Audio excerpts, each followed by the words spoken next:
اس کام کی حقانیت کی دلیل یہ ہے کہ اس کام کے کرنے والوں کو وہ تمام حالات پیش آئیں جو انبیاء علیہ السلام کو پیش آئے ہیں. یہ اس کام کے حق ہونے کی دلیل ہے. اس لیے اس کام میں استقامت کے لیے اور اس کام میں یقین اور بصیرت کے بڑھنے کے لیے یہ انتہائی ضروری ہے کہ کام کرنے والوں پر جو حال پیش آئے اس حال کو انبیاء کے حالات میں تلاش کریں، بجائے اس کا حل اسباب میں اور اشخاص میں تلاش کرنے کے، اور بجائے ان مشکلات سے نکلنے کے واسطے بجائے لوگوں سے شکایت کرنے کے اور بجائے مادی اسباب اور وہ اہل مناصب جن کے ہاتھوں میں مادی اسباب ہیں، بجائے اپنے حالات کا حل ان میں تلاش کرنے کے اپنے حالات کا حل انبیاء علیہ السلام کے حالات میں تلاش کرو. یہ بہت بنیادی ضروری بات ہے، کیونکہ اس کام کے کرنے والے ان پر جو حالات آئیں گے وہ حالات انبیاء اور صحابہ کی لائن کے ہوں گے. ان پر آنے والے حالات کی نوعیت اس کام کے نہ کرنے والوں کے مقابلے میں بالکل مختلف ہوگی. یہ بھی نہیں کہہ سکتے کہ جو حالات اور لوگوں پر نہیں ہیں وہ ہم پر کیوں ہیں. حضرت عمر رضی اللہ تعالیٰ عنہ نے حضور اکرم صلی اللہ علیہ وسلم سے یہی سوال کیا تھا کہ جو حالات ہم پر آ رہے ہیں حالانکہ ہم اطاعت پر ہیں، تو یہ حالات ان پر کیوں نہیں ہیں جو دین کے لیے عداوت پر ہیں. تو حضور اکرم صلی اللہ علیہ وسلم نے اپنے صحابہ کو یہ بات اچھی طرح پڑھائی اور سکھلائی تھی کہ تم راستے سے ہٹ کر چلنے والوں کے تعیش سے متاثر مت ہونا اور اپنے اوپر آنے والے حالات میں مایوس مت ہونا، کیونکہ جب کام کرنے والے دین پر آنے والے حالات کا حل دعوت سے ہٹ کر دیکھیں گے تو یہ حالات انہیں کام سے ہٹائیں گے. یہ سب سے بڑی خرابی اور بڑا نقصان یہ ہوگا کہ اپنے کام سے باہر جب حالات کا حل تلاش کریں گے تو انہیں یہ چیز کام سے ہٹائے گی کہ تمہارے کام مسائل کا حل ہمارے پاس ہے. اس کی ایک چھوٹی سی مثال میں دیتا ہوں تاکہ بلا اور امتحان کی انتہا معلوم ہو جائے. میری بات بہت اہم ضروری ہے، بلا اور امتحان کی انتہا معلوم ہو جائے، کیونکہ کعب بن مالک رضی اللہ تعالیٰ عنہ خود فرماتے ہیں کہ جتنا سخت امتحان میرا ہوا اتنا سخت امتحان کسی کا نہیں ہوا، اور جتنا میں نے اپنے امتحان میں اپنے آپ کو سچا کر کے دکھلایا میرے جیسا سچا بھی اور کوئی نہیں ملا. ان پر ایک بلا آئی اور وہ بلا یہ آئی کہ جو حالات ان پر آئے حضور اکرم صلی اللہ علیہ وسلم اور آپ کی صحابہ کی ناراضگی کے، ان حالات میں غسان بادشاہ نے ان کو اپنی طرف آنے کی دعوت دی کہ تو ہمارے پاس آ جاؤ. میں نے جو بات عرض کی ہے نا کہ اپنے راستے سے ہٹ کر حل دیکھنا، اس سے متعلق بات ہے جو میں عرض کر رہا ہوں. تو غسان بادشاہ نے کہا ہمارے پاس آ جاؤ، اور یہ باطل کا ہمیشہ معمول رہا ہے کہ جب اہل حق پر حالات آتے ہیں تو باطل اپنے مال اور اسباب کو ان پر کھول دیتا ہے تاکہ انہیں اپنے حالات کا حل ہمارے پاس نظر آئے. یہ تو ایک مثال ہے، اور یہ مثال ہر اس حال پر فٹ ہوگی جو حالات کام کرنے والے پر آئیں گے،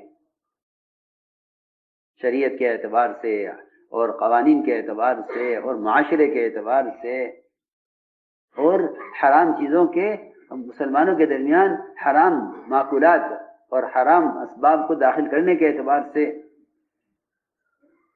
یہ حالات بہت ہیں. میں نے اس کی ایک مثال دی ہے کہ ادھر بلا اور ادھر سے اس کا حل. کعب بن مالک رضی اللہ عنہ پر جو حالات آئے، ان حالات میں یہ پیشکش آئی غسان بادشاہ کی طرف سے کہ ہمارے پاس آؤ، ہم تم پر مہربانی کریں گے. پوری روایت آپ جانتے ہیں.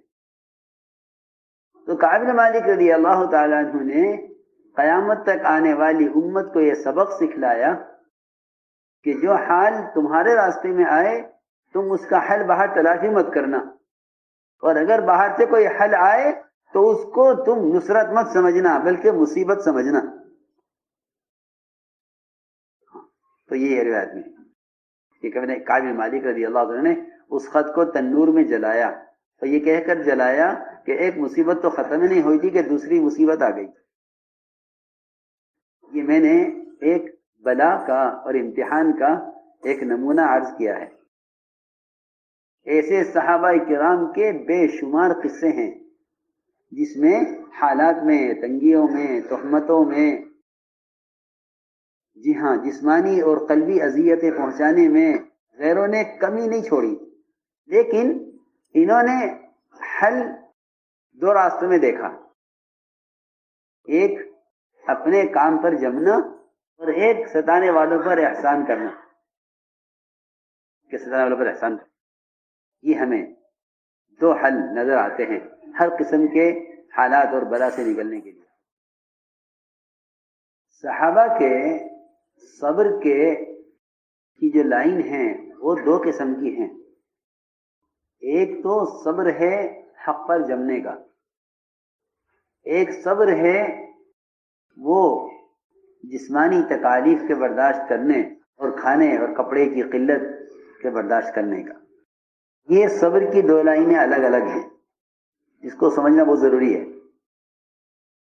صحابہ کا جو صبر ہے وہ دو لائن کا ہے. ایک تو صبر کی لائن یہ ہے تو وہ تو امت پر اب نہیں آئے گی کیونکہ اللہ نے وسعت کر دی ہے، مال میں، چیزوں میں فراوانی ہو گئی. اور یہ اصولی بات ہے کہ جو چیز دو حصوں میں تقسیم ہوتی ہے اگر ایک راستہ بند ہو جائے تو دوسرے راستے پر آمد بڑھ جاتی ہے. یہ میں ایک مثال دے رہا ہوں کہ صبر کی دو حصوں میں صبر بٹا ہوا تھا. وہ ایک راستہ بند ہو گیا، استقبال کا زمانہ آ گیا، فتوحات کا زمانہ، مال کا زمانہ، استقبال کا زمانہ، تو یہ راستہ تو بند ہو گیا. ہمیں ملتا یہ ہے کہ فتوحات کے زمانے میں اور استقبال کے زمانے میں صحابہ پر ذمہ داری کا صبر بڑھ گیا. یہ صحابہ کی سب سے بڑے صبر کی بات یہ تھی کہ ان میں ایک وحدت کلمہ تھی.